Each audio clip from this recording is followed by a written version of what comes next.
for joining and giving your association. We are very fortunate to have today you on the call, Prabhu. Please take over the call, Prabhu.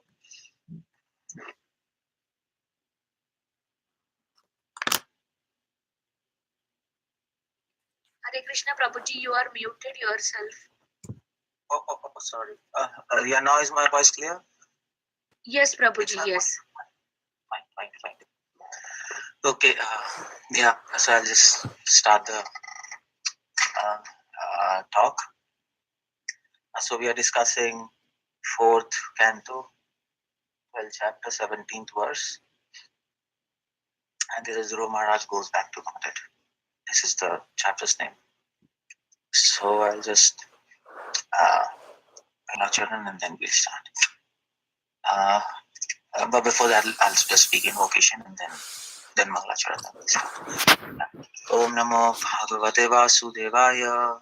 Om Namo Bhagavate Vasudevaya. Om Namo Bhagavate Vasudevaya.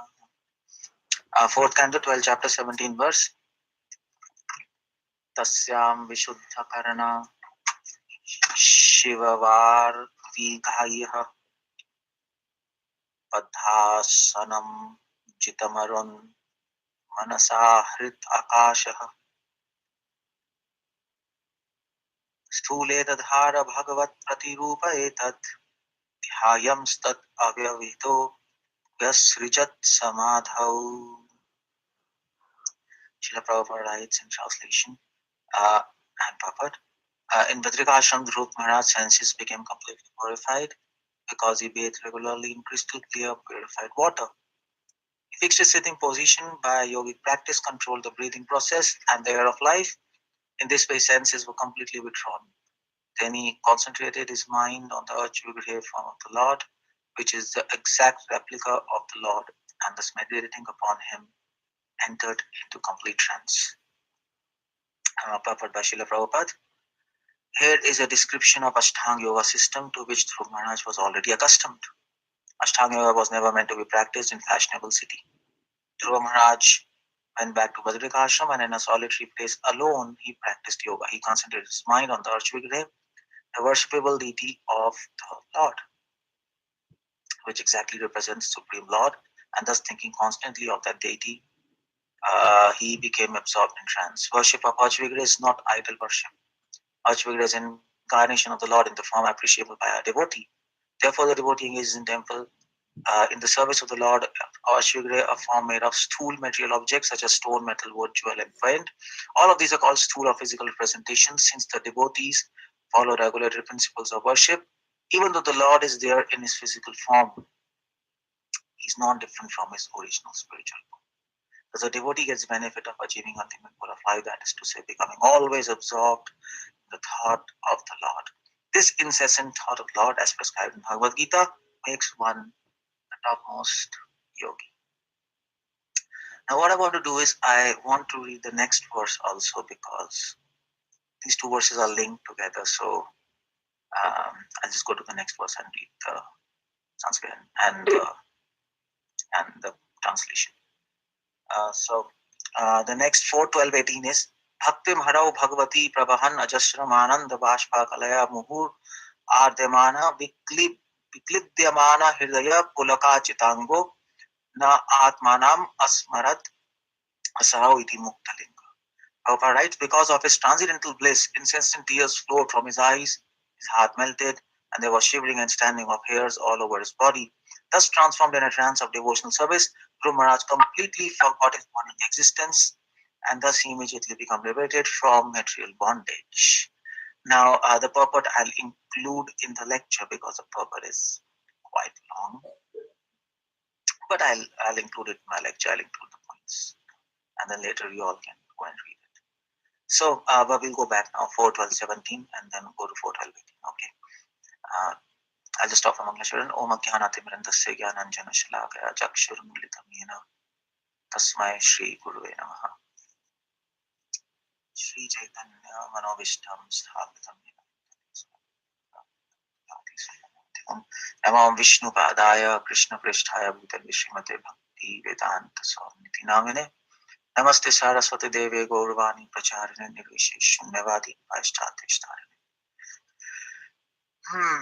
Srila Prabhupada ki jai. So, yeah, these two verses are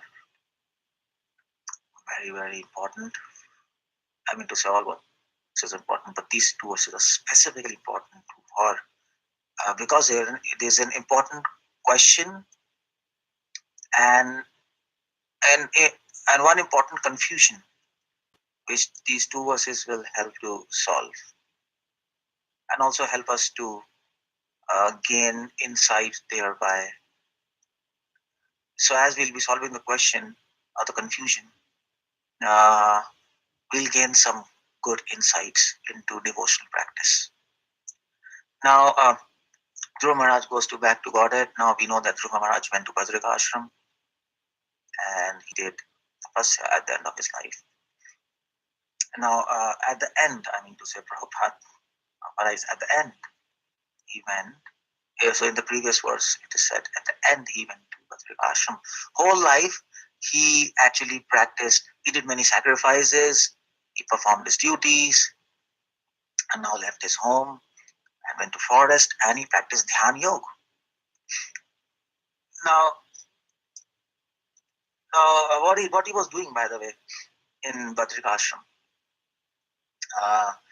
what he was doing is that he was following Ashtanga Yoga. That's the whole point. Ashtanga Yoga. Ashtanga Yoga is Dhyan Yoga is also called Ashtanga Yoga. Dhyan Yoga is actually not called Ashtanga Yoga, by the way. It's not called Ashtanga Yoga. Dhyan Yoga is called Dhyan Yoga, but the most popular form of Dhyan Yoga is Ashtanga Yoga. Let me put it like that. Now, who made it popular? Patanjali. Patanjali. Yeah, Patanjali. He made this system popular of Ashtanga Yoga. A type of Dhyan Yoga, Ashtanga Yoga, which he made popular. Patanjali. And from where did he get this type of Dhyan Yoga? Was that his speculation? No. He got this system from Vedas. And this is mentioned in Vedas. Especially, there are few Upanishads which are called as Yoga Upanishads, like Yog Bindu Upanishad. That's one of the famous Upanishads. And then Dhyan Bindu Upanishad. That's one of the another famous Upanishad. So these Upanishads, which are part of Vedas, they mention these 8 steps how to do dhyan, and he took from that, he developed it in an applied manner, and then he propagated the system of Patanjali Ashtanga Yoga, and it became famous and popular. So this means that there are other types of dhyan yoga also. So what other types of dhyan yogas are there? The first is Shashtang Yoga. Now, Ashtang means 8 steps. There are 8 steps. Shashtang means 6 steps, which is also called as Hatha Yoga. Hatha Yoga has 6 steps. That is why it's called Shashtang Yoga or Hatha Yoga. And then there are other types of Dhyan Yoga. For example, Gharand Yoga refers to one type of Dhyan Yoga where there are just 4 steps. So, and then there is Shiva Yoga also, another type of Dhyan Yoga, which is Shiva Yoga, where there I think there are 7 or 5 steps, something like that. I exactly forgot, but the whole point is there are many types of Dhyan Yoga. The Ashtanga Yoga is the most popular one. It seems at the time of Dhruva Maharaj, it was the most popular, also the most popular one, and he was practicing that. And so, as the name goes, Ashtanga Yoga refers to 8 steps. Asht means 8. So he was following 8 steps. And what were those? Those are mentioned in this verse. Now the first step was Tasyam Vishuddha Karana. Now Vishuddha Karana means Prabhupada writes as purified his senses. Now he made his His senses Vishuddha, Karana means senses, Vishuddha means Shuddh, pure. He purified his senses. The first step is purify your senses. That means don't do those things which will make your senses impure. Keep your senses pure. That's the whole point. Keep yourself pure by avoiding those things which are not to be done, which will make your senses impure. And that's why the first step of Ashtanga is called as Yama, which is mentioned here by this term Vishuddha Karana. Yama means don't do prohibited activities. Yama means prohibited activities. Yama in Sanskrit means death, from which the word Yamraj comes. Death. Death. Why Yama is called death? Because death ceases all the functions of our body. They're ceased. So at the time of death, all the senses are ceased. They stop. So that's why death is called Yama. And Yamraj is called as Yamraj because he's a lord of death. He's a lord of stopping things. He stops. He stops your activity. He stops your life. He stops your body senses. Now it's time to stop, and it's time for judgment. Stop whatever you're doing, nonsense. What nonsense you're doing, stop it. Now it's time for judgment. It's enough. Enough is enough. We gave you 50, 60 full years to actually improve yourself. You didn't. No further time. Stop. So you might say, so please give me one more second. Finish. Stop. That's what death is called, Yama, and that's called Yamraj. So Yama means stop. So the first step of Ashtanga Yoga is Yama means to stop. Stop those things. That's what Ashtanga Yoga teaches. The first step teaches to stop those things which will destroy the purity of your senses. Now typically Ashtanga Yoga refers 5 things which are to be stopped. Yama is so it refers to 5 things which are to be stopped. Now let's see what are those. Well, you can always check what are those 5 things.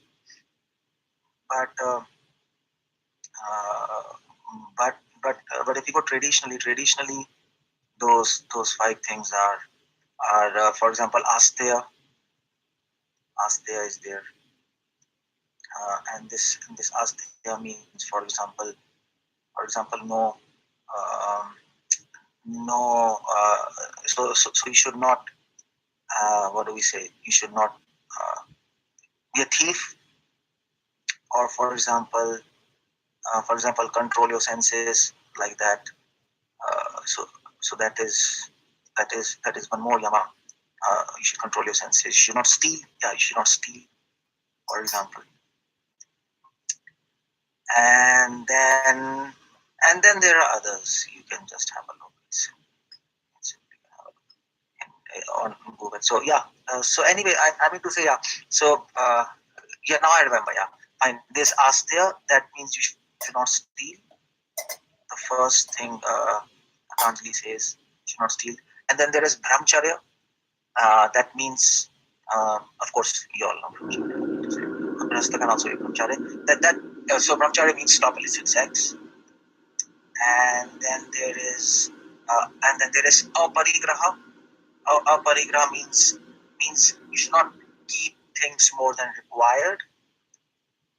Third thing. And then the fourth thing is saucha, means you should always remain clean. And then fifth is santosh. Santosh means don't have so many desires. Be content. Now that's yama. Yama means stop those things. So and then you can check. So the whole point is yama is a negative thing. Yama is a negative thing. Negative,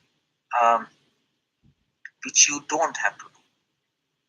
So by avoiding those things, your whole you don't become impure. So that is Vishuddha Karna.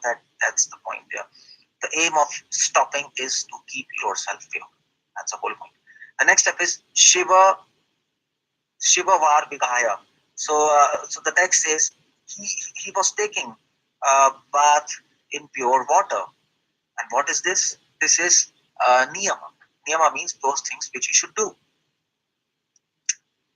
Uh, so even in devotion we have yam niyam, isn't it? Those things which should be avoided, those things which should not be done. Same thing in Patanjali. So those things we should do. So 5 things we should do. Patanjali says, and so like tapasya you should do, um, and then you should simplicity. You should be simple like that. Swadhyaya, you should always read scriptures, isn't it? So like that, what has to be done? Read scriptures, have simplicity. I mean to say, develop virtues, and then do austerities. Some things are not to be done like these. Some things have to be done. So these things are the Shiva Var Vihaya. He took bath in purified senses. He followed some regulations. He didn't do something Vishuddha Karna, and he was doing something, isn't it? Like that Yam Niyam. These are first 2 steps of Patanjali. And then it comes. So of course, the text says he took bath in purified water. That's one of the part of niyama. He was following some rules and regulations. Bhagavatam simply gives one example, and by this we can understand there are many other things he was doing, and many other things he was avoiding. Now the third step is yam niyam asan. So the next word in the verse goes baddha asanam. He sat in asan. He was doing asanas also. And then the next step in Patanjali is pranayam. So the word says chitta marun. Chitta marun. So chitta marun means maroon. So maroon is actually it's not maroon. It is marut. So he conquered his ears. This is pranayam. You see exact sequence. The Bhagavatam gives exact sequence of Dhyana Yoga. He did pranayam, and then comes manasa ahrit akash aksha. Manasa ahrit aksha. Aksha. So that means he actually withdrew his senses. He withdrew his mind. And so after pranayam, the step comes pratyahar.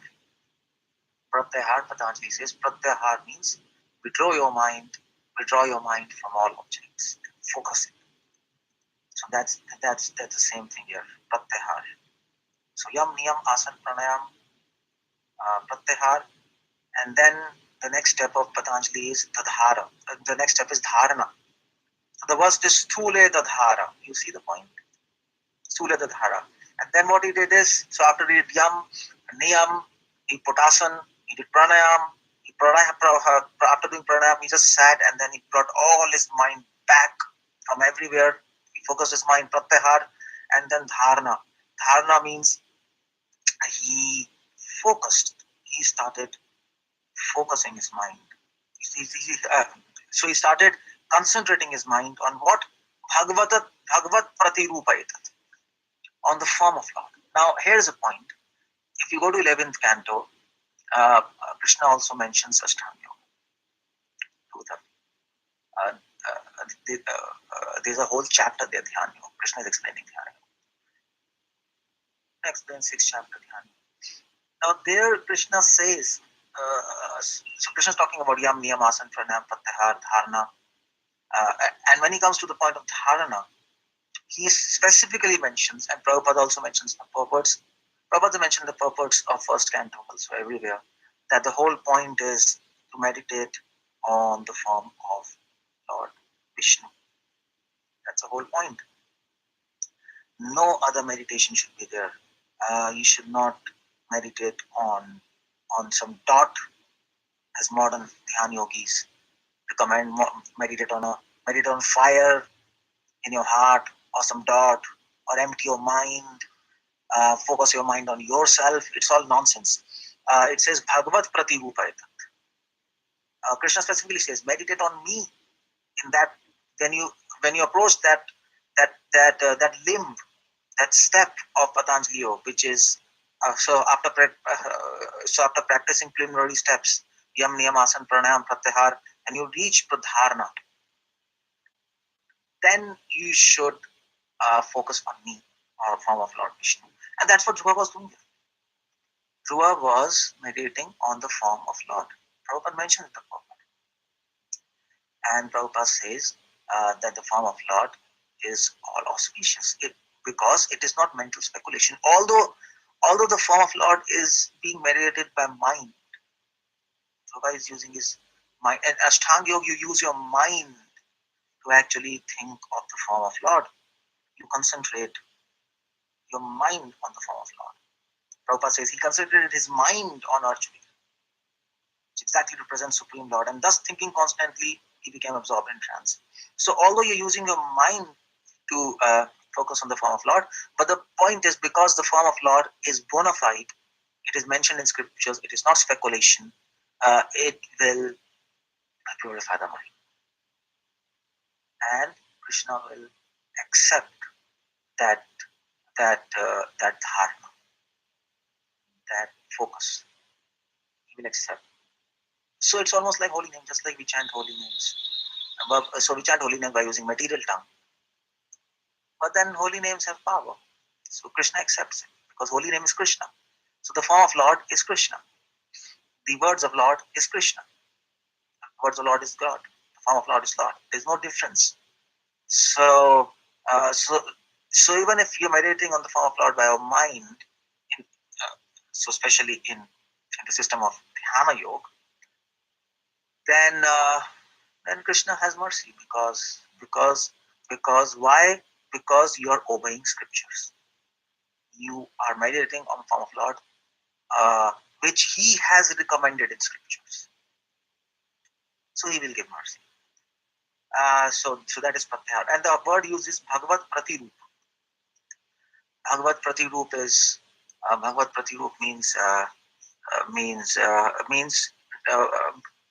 so the word used so the word is not used Bhagavat Roop, it is Bhagavat Pratirup. Now Bhagavat Roop means the original form of Lord, spiritual form, Prabhupada mentions there. But Bhagavat Pratirup means he was meditating on the physical form.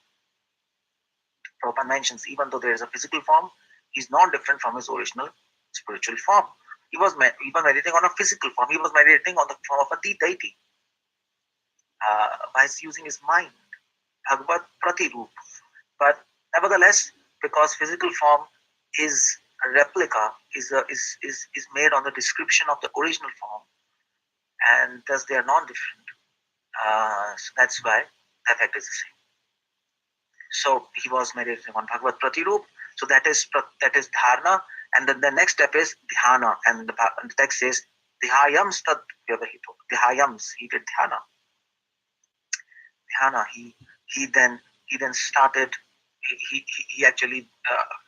So dhyana means he started focusing his mind on Lord's lotus feet as a servant.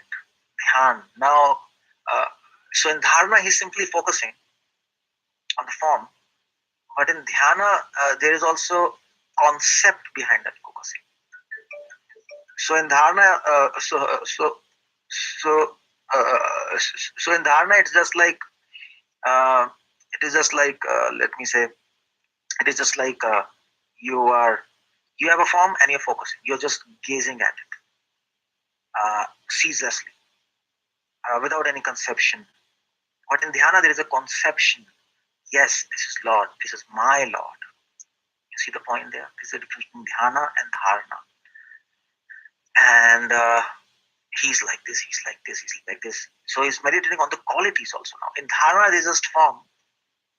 In dhyana, because there's a conception, he's meditating on the qualities also. In dhyana, qualities also come. And eventually, then comes samadhi. Samadhi, so last step of Patanjali is samadhi. And the text says, Visrijati samadhau. He entered into trance. And in samadhi, you're meditating on the pastimes. You have actually entered pastimes. So dharana means form. Of course, I mean to say dharana, dhyan, samadhi, form, qualities, pastimes are there. But dharana is more focused on form. Dhyana is more focused on qualities. Samadhi is more focused on the pastimes. And that's trance. That's how it goes. Trance. Dhyayam stad vyavahito. Now this word is used vyavahito. Avyavahito. So vyavahito means obstructions. Avyavahito means without stopping. And this word comes in Bhagavad Gita. What's that verse? Bhagavad Gita. So Bhagavad Gita says, या व्यवसायत्मिका बुद्धि eka guru nandana vyavasayatmika vyavahito. It's the same word. Krishna says one whose intelligence is one pointed. Avyavasayinam, whose intelligence is not one pointed. So one pointed. So that's the whole point. So vyavahito is the same word. So Krishna says one whose intelligence is one pointed, and the word he uses is avyavasayinam eka guru nandana. Avyavasayinam, avyava. It's the same thing. But there it is avyava sainam. Here it is avyava hita. It's the same thing. Dhyayam stat avyava hito. So the point is a person whose focus is one pointed. In trance, focus is one pointed. That means there is no obstructions. Absolutely no anarthas. They are finished. Not even slightest trace of anartha. You're in trance. You at this stage have forgotten your body, your mind. You're beyond everything. You're simply situated in your soul. Samadhi means you have entered the pastimes. Entering pastimes means some adhi. Samadhi means some means samyak. Adhi means to actually dhi means intelligence. So when intelligence is fully pure and fully absorbed in God, and that means at this stage there is no false ego. There's no false ego. There are no confusions. There are no errors. There are no anarthas. There are no misinterpretations. There are no doubts. There is no ignorance. There is simply you and Krishna. You in your original form, Swarup Siddhi. He has achieved his original form in Samadhi. His original form is revealed now in Samadhi, the person who has attained Samadhi. And then he can understand that he and Lord are one. One in the sense, I mean to say, one in desire. That's the whole point. That, of course, we all understand as devotees. Because Mayavadi says you become one when you attain Samadhi. Mayavadis are very fond of this Ashtanga Yoga. I mean to say, all gurus, they just say yam, niyamas, and pranayam. They're all doing all these things. And then they say at the end is you become one with God. But that's complete nonsense, because Gaudiya Vaishnava conception is, yes, you become one with God. The Patanjali says you become one with God. But the whole point is, what's the meaning of that one?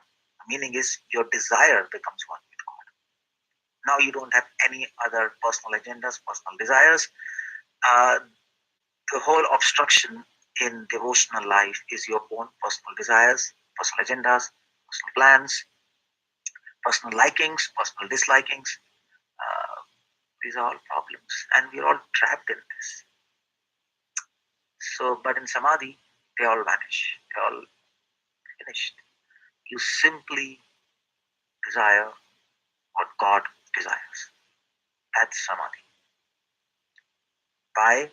Because in the stage of Samadhi, you are in your original spiritual form. You've decontacted from body, you've decontacted from subtle body, from mind, intelligence, ego. It's gone. So that's Samadhi, and that is perfection of Krishna consciousness, by the way. Krishna consciousness. To actually unite your desire with the desire of Lord.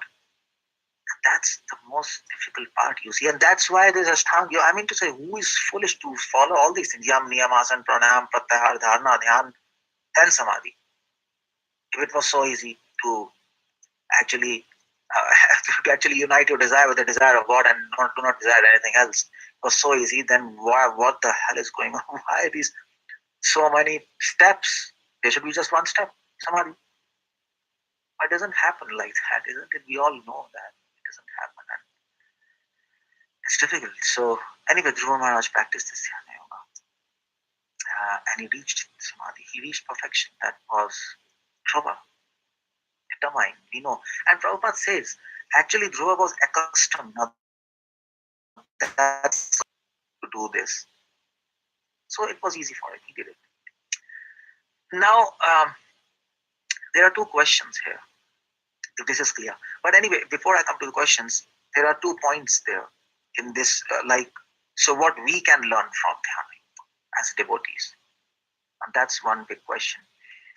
Why this process is, first of all, explained by Krishna in Bhagavad Gita, in Bhagavatham, 11th canto. Even here, why Sukadeva Goswami mentions this, Sukadeva Goswami should have simply said Dhruva did devotion. That's all, finish. I mean, just finish that. Why do mention all these things? And why do mention steps? So what we can learn from all these things, what we have to do with all these things. That's a big question, isn't it? Every verse of Bhagavatam has something to teach us. If there's no teaching, some practical teaching, then it's waste. Why are we reading Bhagavatam? A story. On the other hand, Bhagavatam is saram udaharitam. Bhagavatam is essence of essence of essence. And even Vyasadeva, when he wrote, actually Vyasadeva, when he wrote Srimad Bhagavatam, he was thinking. We know from first canto. And then every word, he chose every word. Uttama shloka gunanumanana. He chose every word. So Srimad Bhagavatam says, Uttama shlok, Krishna is called Uttama shlok. He's praised by the choicest of poetry. Choicest words he's praised. In Bhagavatam, he used every word very carefully because it's the essence of essence of essence. He can't afford to waste even a single letter. Otherwise, it will become another scripture. And it's not an essence.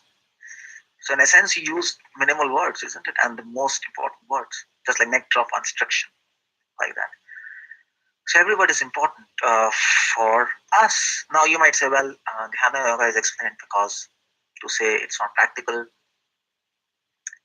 then to leave it. In fact, I mean to say in Bhagavad Gita, Krishna explains in 6th chapter Dhyana Yoga, all these steps. But then, of course, I mean to say, then why did Krishna explain Dhyana Yoga if it was not possible for Arjuna and Kali Yuga? The whole question was, they explained that Krishna explained that Dhyana Yoga to impress upon us that yes, there are systems like that, Vedas, and of course in Kali Yuga people will practice it, which people are doing, Dhongi gurus, but it's not possible. Through Arjuna, Krishna made sure that this process is rejected. If Krishna would not have introduced this chapter in Bhagavad Gita, he would have simply said, do bhakti, that's all, finish, Then so many people are doing this Dhyana Yoga and we would not know what they are doing. It's not mentioned in our book, our main book, Gita, and even in Bhagavatam, whether it's accepted, rejected, and then they will show in scriptures, Dhyan Bindu Upanishad, it's there in Vedas, you are nonsense, we don't have. So Krishna made a plan to introduce 6th chapter. That was one reason.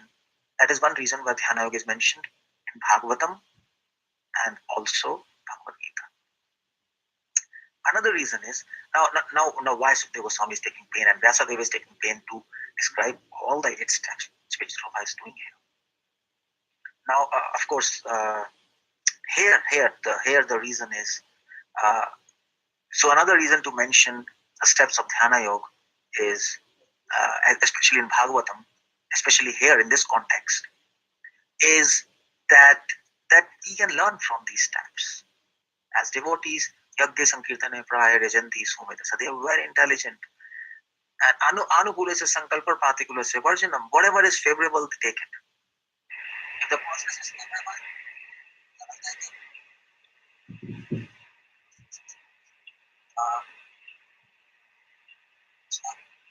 so if the process is favorable, they will take it. If the process is not favorable, they will take the principle from the process and they will use it. This is devotee, and the example given is, Krishna gives example 11th canto. If you fall on the ground, how do you get up from the ground? By using the same ground. Suppose you're running on the road and you fall down. So how do you get up? You take the support of the same road and get up. Isn't it? You are running in the park and fall down. And then how do you get up? You take the support of the same floor, the same ground by your hands, and then get up slowly, or by your legs, and you get up slowly. Isn't it? So the whole point is, devotees have this intelligence, and Krishna says, devotees learn from this material world. If you want to escape from this material world, use this material world. Otherwise, you are in a problem. If you fall down on the ground, and if you don't want to take help of the ground to get up, how will you get up? To say you can't get hold. So you can't hold air to get up. You can't do that. You can't hold fire. You have to take support of the ground by your feet or by your hand and then get up. So similarly, if you have fallen into this material world that we have, there's no doubt. I don't have to give a lecture on this. We are in material world. If you have forgotten this, sorry for that. If we think we are in Golok because we are in temple, sorry for that. You have forgotten that your Golok is there in material world now. That's the whole idea. Even if our Golok is not a material world, consciousness is material world. What to do about that? So we are in material world. So because we have fallen into material world, we have to use the same material world to get out of this. This is Krishna's intelligence. No matter whatever other yogis or philosophers they might say, but they are fool number one. For us, Krishna is the most intelligent person. We respect his intelligence. He's a master. And we will do whatever he says. We will think whatever he says. We will consider whatever he says is right. We want to see this world through the eyes of Krishna. That is Krishna consciousness. That's Krishna's opinion. Matam idam. That is my opinion. Iti me matabidam. This is my opinion. Krishna says again and Bhagavad Gita, this is my opinion. This is my opinion. Why he says? Because there are so many opinions of the same thing. There are so many opinions of this Ashtanga Yoga, of Vedas. So, but Krishna has his own opinion, and devotion is all about accepting his opinion. So why? So the whole point is, devotees use this same. Devotees learn from this material world, from everything in this material world, and use it to serve God. Now, what we can learn from Ashtanga Yoga here, as a devotee, for us, especially for us who are in this age, Kali Yuga, who are actually doing just Harinam Kirtan. To say we are not following the Harinam process. So of course, why we are not following the Harinam process, that's a different question. But the whole point is what we can learn. So the whole point we can learn is, you see, the whole point from Dhyana Yoga, there are a few things to learn, and that's what I want to just comment before proceeding further. And the whole thing is, Yam and Niyam, those first two steps, which actually it's not, Prabhupada says in 4th canto, somewhere in the purport, 11th canto purport, that every step of the Dhyana Yoga has got to teach to devotees something. And Yam and Niyam, so Yam Niyam means what you don't have to do, Yam, and Niyam means what you have to do. So the whole idea is, here it's mentioned Vishuddha Karna. By not doing some things, Vishuddha Karna, your heart becomes pure. Now that's the whole point. The first thing, you have to make your heart pure. And for that, we have regulations. No illicit sex, no gambling, and no. That we don't have to do. Otherwise, our heart doesn't become pure. Now the whole point is, if the heart doesn't become pure, then you can't go on higher steps like Dharana, Dhyan, Samadhi. You can't fix your mind. So if your senses, if your senses do not become pure, we are talking about senses, which includes mind. If your senses doesn't become pure, you will not be able to fix your mind. Simple.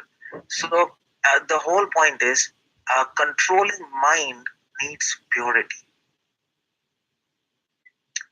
You can't control your mind just by thinking, God, from now I will chant and then control my mind and fix it on chanting. It will never happen. Because for that, preparation is required. For that, Yam Niyam are required. For that, you need to actually avoid doing those things which will actually harm your purity. That is, and you have to do those things which will help you to remain pure. And what are those things? You have to remain away from demoniac qualities and develop virtues in your life. That's the whole point I'm trying to bring. Do the whole point Patanjali says you have to cultivate virtues, good qualities. Now you see the whole point is so many devotees ask how to control mind. That's FAQ, isn't it? Prabhu, I cannot control mind. I'm chanting since so many years. What to do? So what to do means, of course, we are not going to practice dhyana yoga. But then what to do? So there's a secret which we can learn. The whole process of Yam Niyama Patanjali is aimed at developing virtues or good qualities. That is Divya Guna, which is mentioned in Bhagavad Gita, 16th chapter, 13th chapter, Amanitvam, Adambitvam, simplicity, Amanitvam, giving respect to others, austerities, virtues, truthfulness, uh, uh, and then charitable, all these good qualities, tolerance. Uh, Mahaprabhu mentions some of these qualities: humbleness, tolerance, giving respect. But then there's a whole list there in 13th chapter. There's so many virtues which we can develop in a life, and and by developing those virtues, uh, then our mind gets controlled. It is You can never control your mind by suppressing. And that's the whole point. If suppose a devotee comes in the temple and he starts chanting, okay, chant Hare Krishna, and then of course he's falling full regs chanting, but then he'll not be able to fix his mind. Now he might be trying to bring his mind back. Okay, I'll bring my mind back today. I will fix my mind on chanting. It will not happen because that is pratyahar, bringing your mind back, dharana. But then there are other steps in Patanjali before that. So we're not following the process, but we're taking the principle. The principle is whatever the process is, the principle doesn't change. You might have Maruti, you might have Rolls Royce, you might have Jaguar. The principle is engine. So the process is different, but the principle is same. If you want to control your mind, you have to develop good qualities. A controlled mind is born of good qualities. That's the whole idea. That's what scripture says. Without developing good qualities, you can never control your mind. It's impossible. Otherwise, we're not controlling mind. We are suppressing mind. We're just trying to bring it back, put it. Of course, we are not saying that when you chant, you don't try to bring your mind back. You try to do that, but at the same time, the real solution is develop good qualities when you are associating. I mean to say, when you are sitting with devotees or leading your life, the more the good virtues are there in your life, the more Vishuddha Karana, and the more these virtues in your life, uh, the more it's easy to control your mind and fix it on chanting. And Mahaprabhu chose 3 virtues: humbleness, tolerance, and giving respect. But then there are others which we can get the list from 16th chapter, 13th chapter. That's very important. That's what you have to keep in mind. A controlled mind is not born of suppression, it is born of good qualities. Now that's one thing which we can learn here. So we have to behave in such a way, we have to act in such a way, we have to speak in such a way that we develop good qualities at every moment. But before that, you should know what are good qualities, and those lists is there in 16th chapter Bhagavad Gita. So that's the whole point. That is one thing we can learn from this whole dhyana yoga thing. And the other thing is, this the whole thing is avyavahito, which I mentioned. Dhruva crossed all obstacles and anarthas. He crossed all obstacles and anarthas. That's the whole thing. And then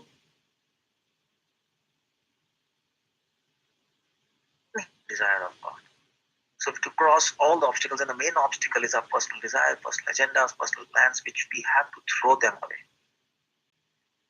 to actually unite with God. Otherwise, it will not happen. I mean to say, you see, simply chanting. If you're chanting and then if you're trying to bring your mind and doing and trying to bring your mind while chanting 16 rounds over, and then in your life you're doing whatever you want, and you're not even behaving properly. You're not trying to develop good qualities in your life, that will never happen. Your progress will be slow, very slow, because the whole material world is designed to infuse bad qualities in us. So, but if you want to conquer bad qualities, there's this one way to develop good qualities. Sat sangatvam, hi sangatvam. You cannot, a thorn by a thorn, a qualities by qualities. Bad qualities are countered by good qualities. And we're surrounded by bad people and bad qualities. So how to counteract them? By good qualities. That's all. So that's one, that's the important thing. But now the whole question here is, now there are two questions actually very important, and that's why we have to go to the next verse now. And the whole question is, there are two questions. The first question is, why Dhruva?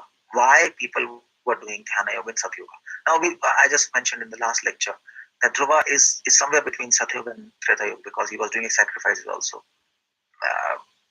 But but but anyway, I mean to say, he was also into Dhyana Yoga because it's a junction. So if we take Dhruva to be in Satyuga, by all, I mean to say, for practical purposes, he's doing Dhyana Yoga. But then the whole point is, why people in Satyuga are doing Dhyana Yoga? But they're so foolish that they didn't know that the devotion to Krishna is the supreme. And in fact, the next verse, that's what I wanted to bring. The next verse talks about devotion.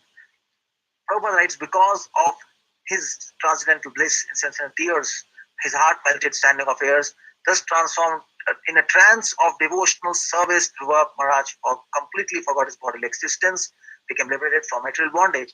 And Prabhupada begins, due to constant engagement in devotional service, 4:12:18. The next verse talks about devotion, and Sukadeva Goswami says he was doing devotion. So what's happening? He was practicing Dhyana Yoga, or he was doing devotion. And then, I mean to say, yeah, so what's happening? He was Dhyana, devotion, are they same? Are they different? If they're different, then why was he practicing Dhyana, first of all? If he was such a great devotee, he was a devotee. Prabhupada says he was a Mahabhagavat in the purport, 4:12:18. Because he's already seen God. I mean, for 5 years he saw God. And why need to practice Dhyana Yoga? And he's a devotee and he should do Shravanam and Kirtanam. Why Dhyana Yoga? That's the first question for, in fact, as when Dhruva is concerned. And now here Sukadeva Goswami says he's doing devotion. So then what's happening? He did first Dhyana Yoga and then devotion. Why? Why is that? Why did he go directly to Bhakti Yoga? Is Bhakti Yoga so incapable that we need Dhyana Yoga? What's happening? Or did Dhruva Maharaj have no understanding that Bhakti Yoga is superior to Dhyana Yoga? We can go directly to Bhakti Yoga. Or Bhakti Yoga doesn't have power to accomplish everything that it needs, the support of Dhyana Yoga? Something is wrong there. Because these two verses are together. Previously is Dhyana Yoga, previous verse, and this verse 4:12:18, it is Bhakti Yoga. Something weird, isn't it? So this is about Dhruva. Now, the whole point is, Dhruva knew, Prabhupada says in 4:12:18, Dhruva was a Mahabhagavat. He was already a Mahabhagavat. And he was a first-class devotee. That's why he's getting all these symptoms. Tears and sattvic vikar, tears, horripilations. His heart is melting, Sandrana Atma Vishesha. All these symptoms of love, the definition of love, all these symptoms which Mahaprabhu has. So he knows the value of devotion. He's a devotee. He's not a born devotee. Of course, he became a devotee, but 5 years. But now it's the end of his life. So then why did he take to Dhyana Yoga? That's the whole point. Now the whole point in this is, why did he take Dhyana Yoga? Because of Lok Sangraha. That's the word used. Lok Sangraha.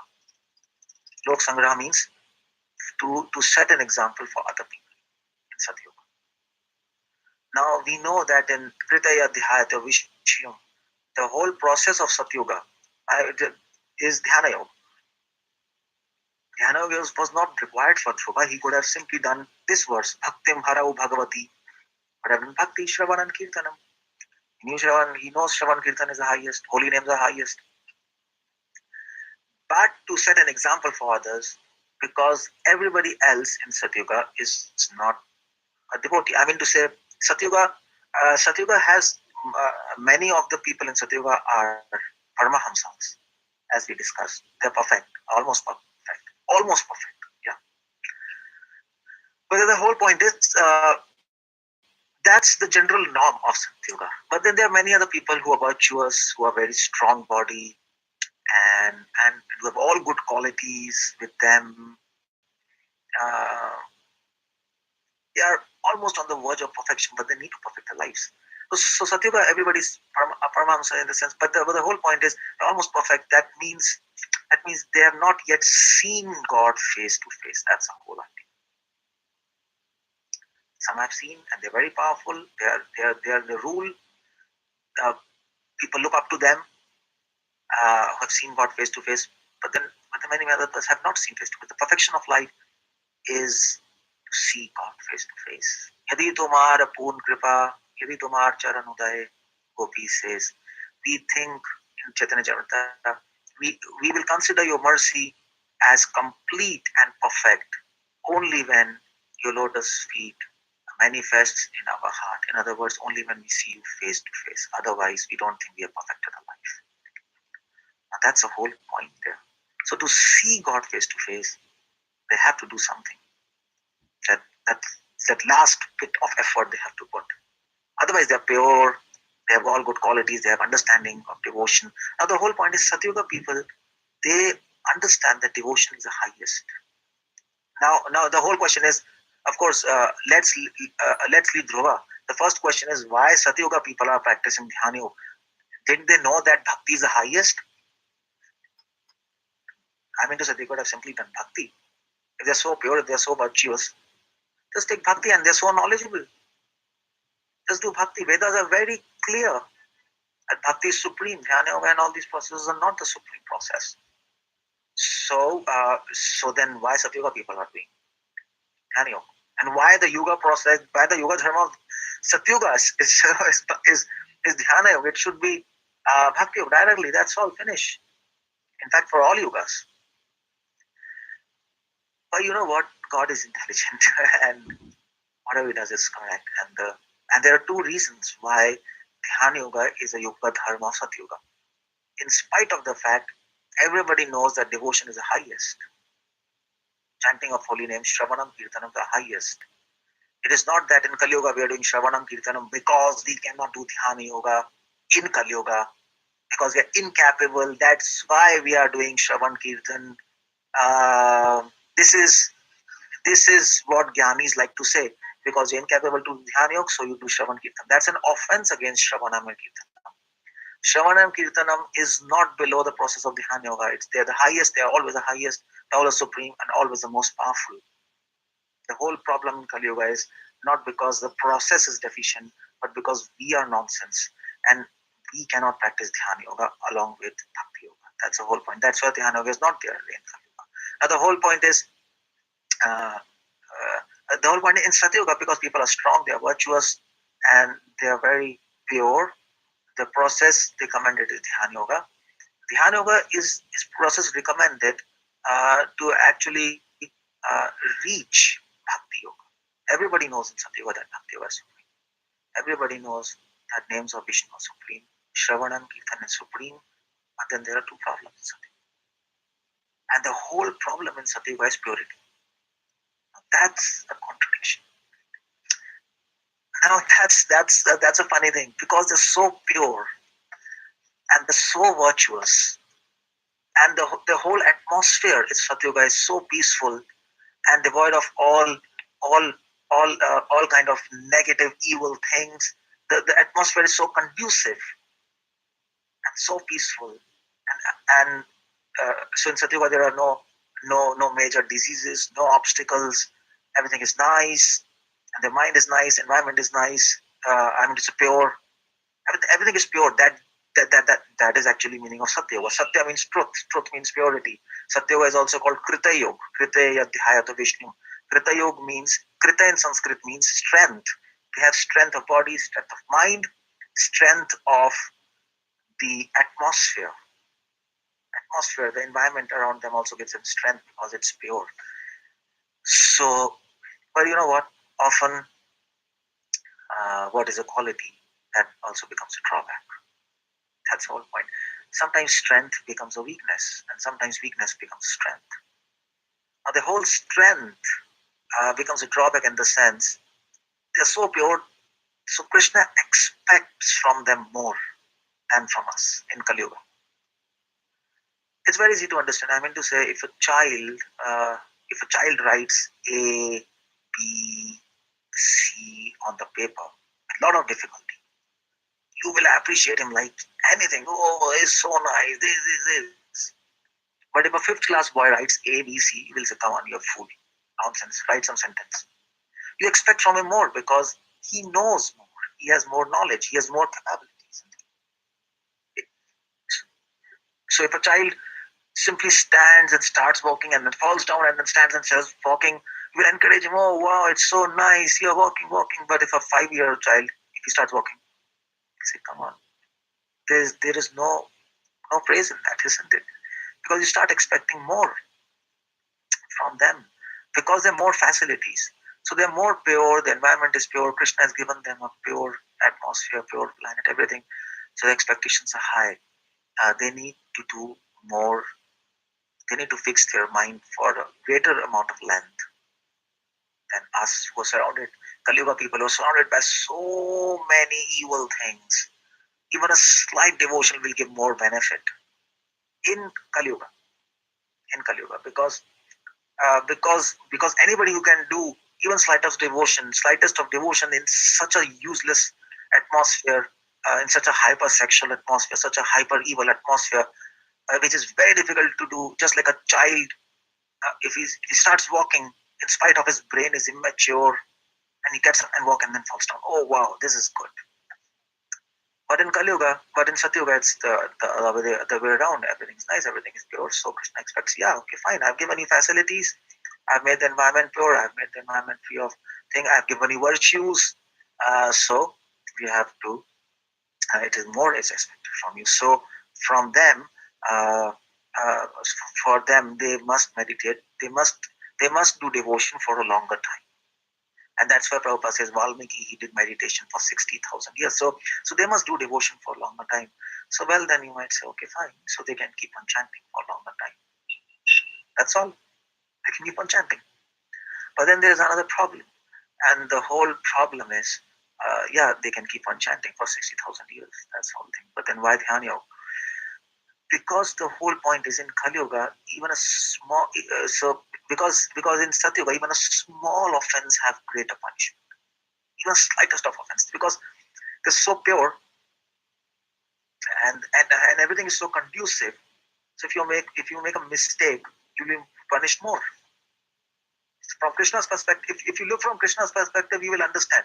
Krishna will say, you see the point, you had all facilities, everything was nice, environment was nice, there was no problems of disease, and you have so many virtues. I've given you virtues in you, and your body is also strong. I've given you. So then why mistake? So if an expert dancer does a mistake, he will be scolded. If a new practicing dancer he does a mistake, okay, he'll be encouraged. So similarly, in Kali Yuga, because we are so immature, so disturbed, even a slight devotion, okay, good, encouragement. And mistakes, no problem, forget it. Mistakes, maaf hai, forgiven. Some evil thought, forgiven in Kali Yuga. But in Satyuga, it's not that. Even a single evil thought will be punished. There will be a reaction. Even a single mistake and offense, there will be a reaction. Not only reaction, but the whole point is Satyuga people, because they're so pure, they are very sensitive also. They're very sensitive. They are sensitive for offenses.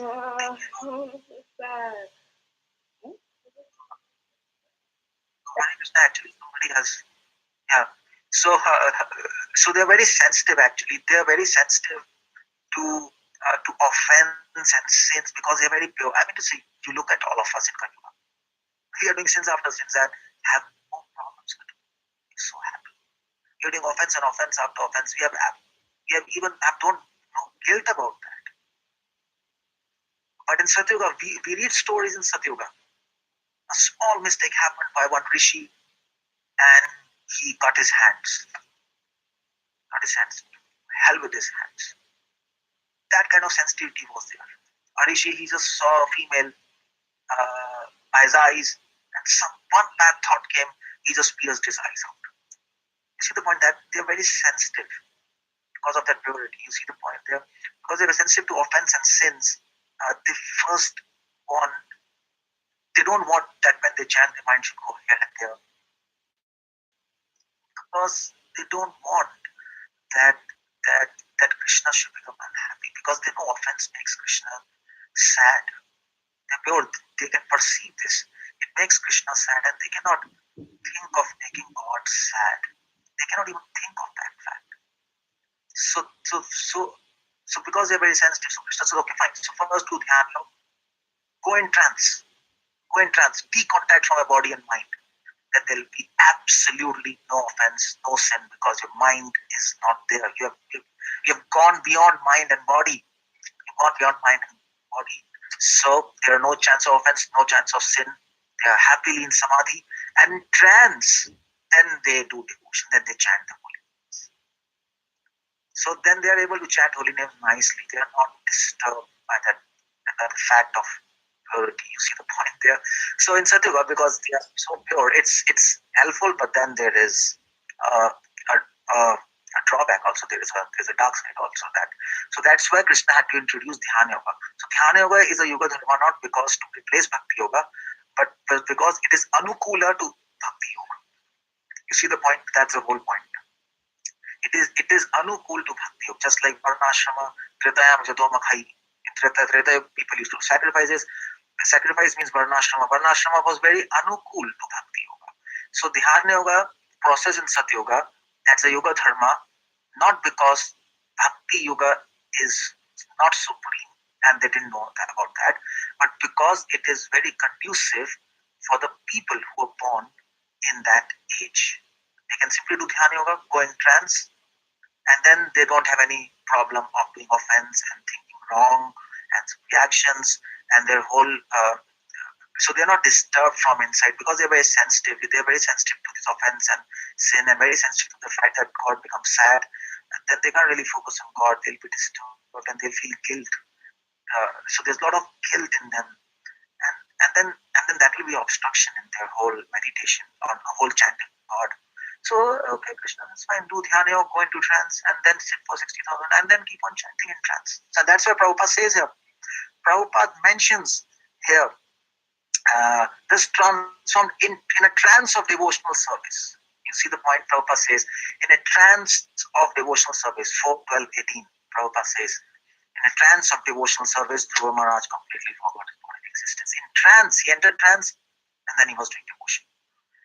So of course, Satyuga people were doing Dhyana Yoga because of that. But now the whole question is, why Dhruva is doing Dhyana Yoga? Because he's already a devotee. He's already surpassed all those stages. I mean, he has seen God face to face. Those people were doing Dhyana Yoga and then chanting for so many years, and then they were having darshan of Lord face to face, then their life is perfect. But Dhruva has seen Lord face to face at the age of 5 years. He's done that. So he could have simply, he could just keep on chanting and no problem. But he also didn't do, because to set an example, because Yuga Dharma of Satyuga is Dhyana Yoga, so he must set an example, otherwise people will get confused. Because people have not seen God face to face, and they have to see, so they have to follow the process. So for them, he's doing. And if you're Lok Sangraha, he's practicing, and that's why he didn't need to do, but he did, and then he was doing devotion. So the whole point is, he didn't get liberation. Mukta Linga, that's there, the word liberation. He didn't become free from the body. I mean to say, so he did devotional service, and then the text is, thus he became liberated from bodily. He forgot his bodily existence, and he became liberated from material bondage. The word uses Mukta Linga. Prabhupada says he became decontacted from his gross body and subtle body. The whole point is that was not due to dhyana yoga, that was due to bhakti yoga. Only bhakti yoga is capable to give liberation. There is no other process which can give you liberation from the body. There is no other process which can decontact you, mukta linga, or asmarat, which can make you forget your bodily existence, gross body and subtle body, decontact you from your body, and then actually revive your own spiritual form. Only bhakti can do it completely. No other process can do it completely and in a perfect way. So Dhruva, although Dhruva practiced dhyana yoga, it was not because of dhyana yoga he attained liberation, because he was already liberated. The whole point is, but the philosophy is, even if you do dhyana yoga, it is bhakti yoga which will lead you to perfection and liberation. And Sadeva people knew this, but they were using dhyana yoga as a favorable, as an anukul process to bhakti yoga. That's all. That's the whole point. But and why Dhruva practiced? Just for Lok Sangra. So that's the whole point. The previous verse, Sukadeva Goswami mentions about the process of dhyana yoga because of two reasons. Now you heard the point. Why the previous verse talks about dhyana yoga at length, at 8 steps. Why? So that the first point is that we can learn something from that process as devotees. And the next point is, now you can understand, the next point is, because Dhruva was doing, because to help others, to actually follow the yoga dharma, so that people don't get confused. Their life becomes perfect. He's perfect, but he wants them to become perfect, isn't it? That's the whole point. So he did. The whole point is, in the previous verse, there's a whole spirit of sacrifice and helping others. To help others, he did all those things. He spent his time and energy to do dhyana yoga again, which he did before. He didn't require that for himself, but he did for others. He took this pain to show that this is the system you should go. This is the best, and then you practice devotion, it will be good for you. So the whole point is, in the previous verse 4, 12, 17, the whole spirit, Sukadeva Goswami is speaking about dhyana yoga. So many times in Bhagavatham, this process of dhyana yoga is explained, so many rishis doing. But here the spirit behind that verse is to help others. That's what Dhruva was doing, to help others. That's the name Dhruva, determination. He's determined to perfect his life, and it's determined to perfect others' life. And to perfect other lives, you sometimes have to do sacrifice. You cannot perfect others' lives without sacrifice.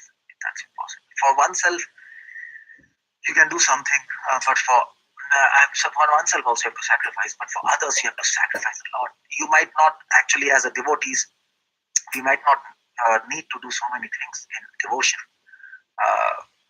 but we must do if it helps others. If it helps to set an example, we should not shy off from doing so many things which are not required for us, but for others. And that's the whole point. Our actions should be based on, not on the point that it is good for me, but on the consideration that it is good for others. Also, I'm interested not just on ourselves. That's not the point. It's good for others. And then we should take a decision, and those kind of actions we should do, even if we think these kind of actions are unnecessary for us. Still, we have to do just like Dhruva did, the dhyana yoga process. And that's why I told these two verses are linked together. So he did devotion, and then he attained perfection. And what is the perfection of devotion? So I'll just end here, just mentioning the last point. Perfection of devotion is when you become perfect. How do you know you become perfect? There are 3 signs here in this verse 4, 12, 18. And one of the signs is ecstatical symptoms. That we all get ecstatical symptoms. But Prabhupada mentions you cannot get ecstatical symptoms until unless you're very advanced. You cannot get ecstatical symptoms unless you enter samadhi. That's the whole point. We are not going in the dhyana process, but I told you we can learn from the dhyana process. And one of the point is, until unless you don't get samadhi, you will not get ecstatical symptoms. Samadhi means, for us samadhi means uniting your desire with the desire of God. Of course, we follow bhakti yoga process to reach samadhi, but we have to reach samadhi. So we follow Shravan Kirtan. Now we keep on following Shravan Kirtan, and the day where we get purified by the process of bhakti yoga, and we get purified, and when we get purified, then one day our desire will get united with the desire of God, will not desire anything else. No agendas, no plans, no desires, personal desires, not even temptations, not even slightest of accident. So at that time you will get ecstatical symptoms. That time you will get tears and horripilations. So then you might say, well, now also I get tears. What about that? But my desire is not one with desire of God. Still I have lust, anger, greed. I am doing so many crazy things which is not desire of Krishna, we know. Then what are these tears? So then Prabhupada says, no, those tears are actually shadow of that reality. Those tears are not ecstatical symptoms. There's just some emotions, some emotional outburst. That's not wrong. That's okay. But we should understand that that's emotion. That's on mental platform. That's nothing to do with. That's nothing to do with actually real ecstatical symptoms. The real fruit of devotion. That's not there. So, but we have to aim for reality and not illusion. We should not be confused if we get tears, because Prabhupada says only after an advanced stage. Advanced stage, we have to link from previous verse. Only when you enter samadhi, that is, your desire becomes absolutely one with desire of God, then we get its external symptoms. Otherwise, it's a shadow or a reflection. And the second symptom of perfection of devotion is actually asmarat asau. You will forget your body, both gross body and subtle body. You'll forget your mind also. That's the whole point. And a spiritual mind will get activated. That's a very different thing. Now you're not working for mind, and your false ego is finished. Now you are working on a spiritual platform. You will actually not be interested. Here, forget means you will not be interested in anything. That's the whole point. Forget doesn't mean that you will become. Of course, sometimes you can unconscious also. But then when you're working in this material world, Prabhupada was perfect. But if Prabhupada was perfect and he was preaching, he was living in this material world. But although he was in material world, he was never in the material world. Although he was in this body, he was never in this body, because he didn't have to do. He had no interest in them. So that's the point. Forgetting means having no interest in mind, intelligence, ego, subtle body, nothing. That's the second symptom. And the third symptom is mukta linga. Because you have no interest, so you decontact from your body, subtle body. And when you decontact from your body and subtle body, then your own spiritual form, mukta linga. Linga also means form. Linga means form. So you decontact from your illusory form, mind and body, and your original spiritual form, that gets activated. So these are the three symptoms we are looking for perfection and devotion. And until unless we don't get these three symptoms, we should not stop doing devotion. We have to keep on increasing our efforts day by day and not get confused that I have achieved perfection. That's not the whole point. Ecstatical symptoms, not having forgetting this material. Forgetting means have absolutely. I mean to say, they can say have no interest, but saying no interest doesn't actually help us to get the intensity of how much no interest. Forgetting this material, that's the whole point. Absolutely no interest. And the third is mukta linga. Your whole spiritual form is revealed and decontact. Like Prabhupada gives an example of coconut, like a dry coconut actually separates itself from the shell when it becomes dry. Similarly, you will separate yourself from the gross body and mental body from inside. These are the perfection. Dhruva Maharaj reached that, and but simultaneously, he through the power of devotion, but simultaneously was for practicing dhyana yoga to actually to help Lord to establish Yuga Dharma of Satyuga, Dhyana Yoga, not because Dhyana Yoga was superior to Bhakti Yoga, but because Dhyana Yoga is very anukul, favorable to Bhakti Yoga in Satyuga, which most of the people in Satyuga need to meet God face to face. For Dhruva, that was not the case. He already met God face to face. He didn't need, but still he was doing and that Dhyana Yoga for the benefit and help of others. So that's these two verses. You can read together. And you can go and read the purport there. Again, 4:12:18 and 4:12:17. And I'll just stop there. Hare Krishna, Srila Prabhupada ki jai. So any questions and comments now? I'm done. I'm very much over time. Sorry for that, but I can't control. I just spoke. I'll keep on speaking. That's all. Yeah. Any questions or anything? Hare Krishna, Prabhuji. Thank you for the wonderful class. Prabhuji, the last three steps that you were mentioning about perfection, is that a linear process, or is that a linear? So, like after one step, you go to the next step, and then after, like the second. Actually, that's a process. That's the whole process. In previous 17 and 18, you have to link. So previous is samadhi. First step is when you keep on doing devotion, first you will reach samadhi. Not through the process of dhyana, but through the process of devotion, in our case. So samadhi means the first symptom which will come is your desire will unite with the desire of Lord. You will stop desiring anything else, any agendas, personal things.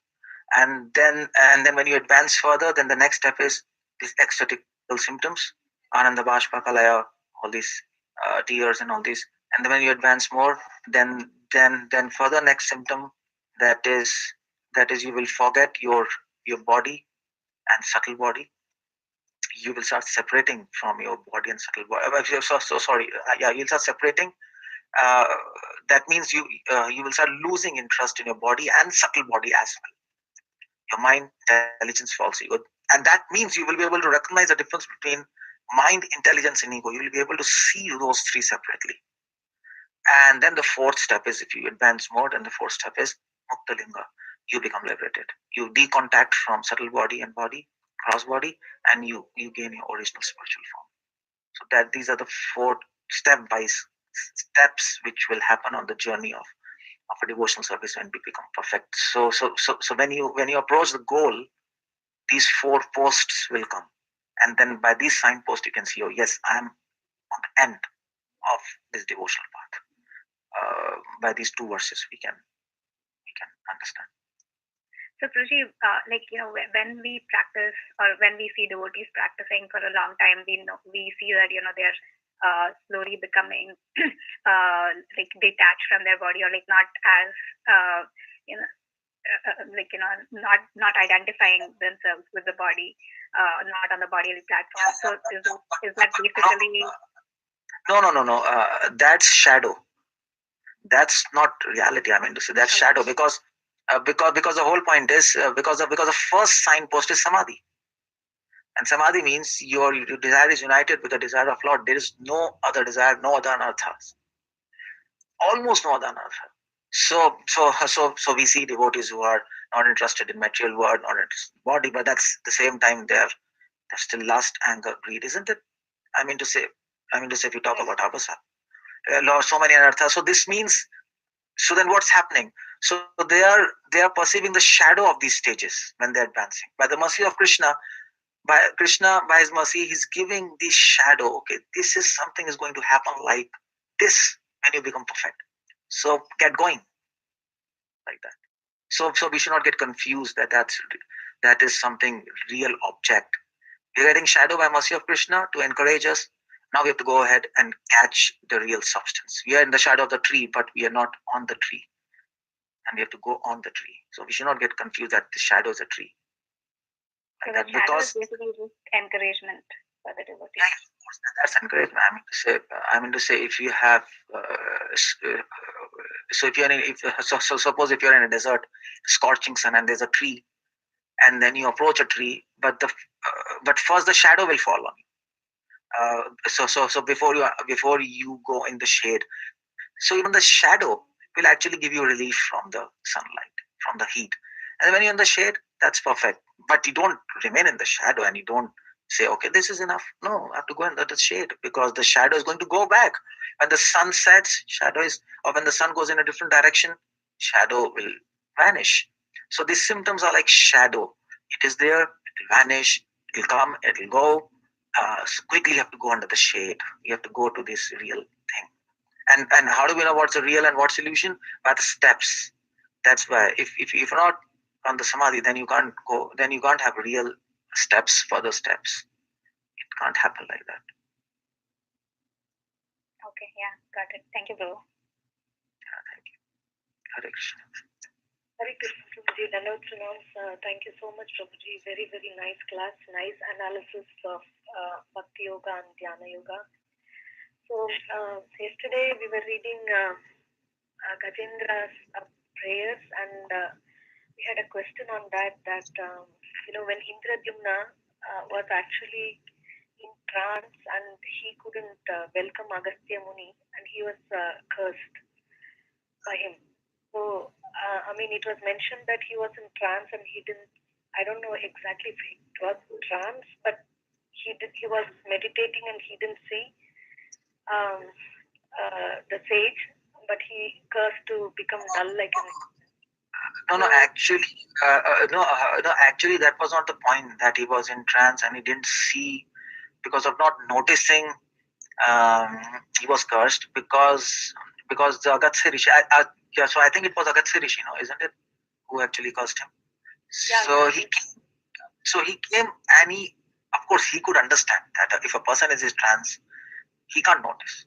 Agastya Muni is not so foolish, so he can understand. Like for example, Lord Shiva, when he was in the assembly of Daksha, he was in a trance, and Daksha came and he said, "Come on!" He didn't get up. He's so foolish, and so he actually did offense against Lord Shiva. But then the text says it was not an offense because he was really in a trance. He couldn't notice it, and Daksha should have understood this point, and that's why he didn't get up. That was one of the reasons that he didn't get up. That was one of the main reasons in the Daksha thing, and that's why Daksha did offense in spite of Shiva didn't do offense. But here in the case of Indradyum, the problem was it was not that. So it was not the same thing what happened with Shiva and Daksha. This Indradyum Maharaj, he was in a trance, and obviously he can't notice if you're in trance because you're decontacted. But Agastya Muni, by his vision, by his spiritual vision, he could see that in his heart he's got pride of trance. He's proud of his trance. He thinks that now I have achieved trance and I'm greater than all the rishis. And because he got proud, that's why Agastya Muni cursed him. He said, "Oh, okay, so you're proud. I curse you to become like an elephant, to become dull like an elephant. You're proud? Okay. So your proud will be crushed because you'll become dull like an elephant. And that's what your whole punishment is." And he became a leader. That's what it happened. Because until unless you don't see God face to face, there is always chances of pride. I mean to say, lust, anger, they are over because you're in trance. You have actually surpassed those things. That's why pride is so dangerous, more than lust, anger, greed, because you can simply get pride because I have attained samadhi. So that's why seeing God face to face, that's the final thing. Before that, you're not perfect. You can be allured by pride at any time. But when you see God face to face, then you're humbled. Then you really understand that this person who is there in front of me, he's the cause of everything. He's even the cause of my efforts, the power of my efforts, which I'm putting. He's there. There's nothing to be proud of because everything is his. And actually, he is leading us. We are just taking some small, tiny steps. But he's inspiring us more than what we are putting effort. So that when you see God, it becomes clear. But before that, there's always nasta issue about the ratio. There's some slight this anartha of pride, and it can always come back. So Agastya Muni noticed and he cursed him because of that. Oh yeah, thank you so much. That makes sense. Thank you. Yeah, that makes sense. Yeah, you're right. Yeah, so many things make sense.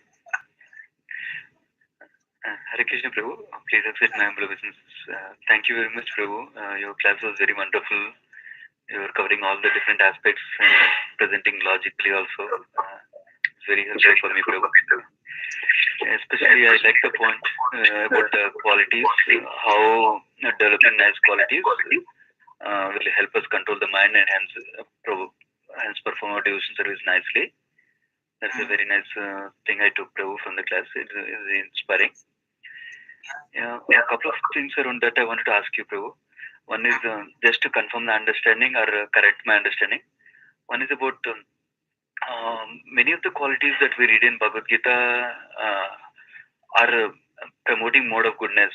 So we also know when I'm more in mode of passion and mode of ignorance, then the mind is more disturbed. Like Prabhupada describes in first chapter also, when Kali qualities.